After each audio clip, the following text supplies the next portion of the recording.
नमस्कार दोस्तों, good morning. स्वागत करता हूं एक बार फिर से आपके अपने चैनल वीडियो में। और मैं अमित कुमार सोनी एक बार फिर से चैनल पर सभी व्यूअर्स का हार्दिक अभिनंदन करता हूं। दोस्तों, सब्सक्राइब जरूर करते चलें। लेटेस्ट अपडेट लगातार आ रही हैं, हाई कोर्ट के डिसीजन से, सुप्रीम कोर्ट से संबंधित नई नई जानकारियों से, शिक्षा विभाग से। और दोस्तों, ये जानकारियां आप लोगों को कंटिन्यू मिलती रहे, इसके लिए बेल आइकॉन पर प्रेस करना बिल्कुल भी ना भूलें। शेयर भी करें अधिक से अधिक इस वीडियो को, जिससे कि लोगों के पास कंटिन्यू जानकारी पहुंचती रहे। और वीडियो पसंद आता है तो अंत में लाइक के बटन पर जरूर क्लिक करें। आज के इस वीडियो में हम बात करने वाले हैं 127वां संविधान संशोधन तिथि, जो कि ओबीसी से रिलेटेड है और अधिकार देता है राज्यों को कि वह ओबीसी की जातियों को पहचाने और स्वयं अपनी सूची बना सकें, जो अधिकार पहले केवल केंद्र को था। और इससे रिलेटेड हम यहाँ पर बात करने जा रहे हैं कि लोकसभा में मंगलवार को इसे सर्वसम्मति से बहुमत के आधार पर पास कर दिया गया, और अभी हाल ही में बुधवार के दिन राज्यसभा में भी इसको पास किया गया, और वही पूर्ण बहुमत के आधार पर। अब क्या इसमें प्रोसेस रही, राज्यसभा में किस प्रकार की कार्यवाही की गई, ये सभी कुछ आप लोगों को मैं बताने जा रहा हूं इस प्रतिष्ठित न्यूज चैनल के माध्यम से। तो देखें आप ये पूरी जानकारी राज्यसभा की। मंगलवार को 127वां संविधान संशोधन बिल लोकसभा से पास हुआ और आज राज्यसभा में भी इसे पारित कर दिया गया। बिल के पक्ष में उच्च सदन में 187 वोट पड़े। इस बिल को एक वाक्य में ऐसे समझें, अब ओबीसी लिस्ट तैयार करने का अधिकार राज्यों को मिल गया है।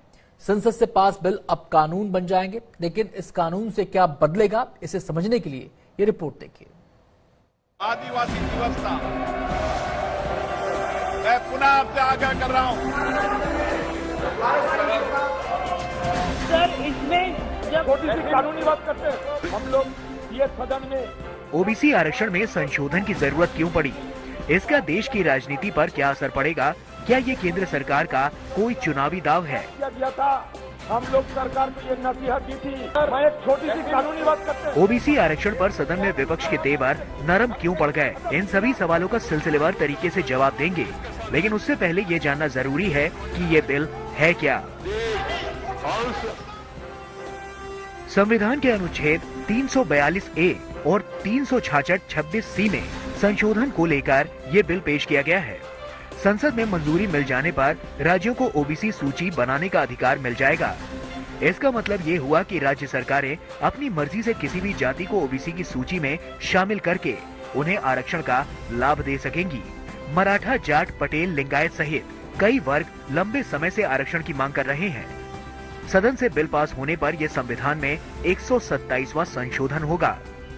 देखिए, मैं धन्यवाद करना चाहूँगा अपने देश के यशस्वी प्रधानमंत्री आदरणीय मोदी जी को, जिन्होंने इस देश के पिछड़े वर्ग के समुदाय के लिए ये प्रदेशों को अधिकार उनके आरक्षण का दिया है।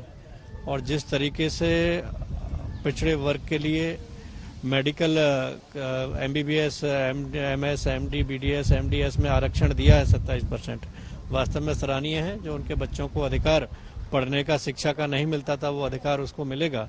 और बात कास्ट सेंसस की है, तो कास्ट सेंसस के लिए निर्णय जिस तरीके से उसकी डिमांड होगी उस तरीके से निर्णय हाईकमान लेगा।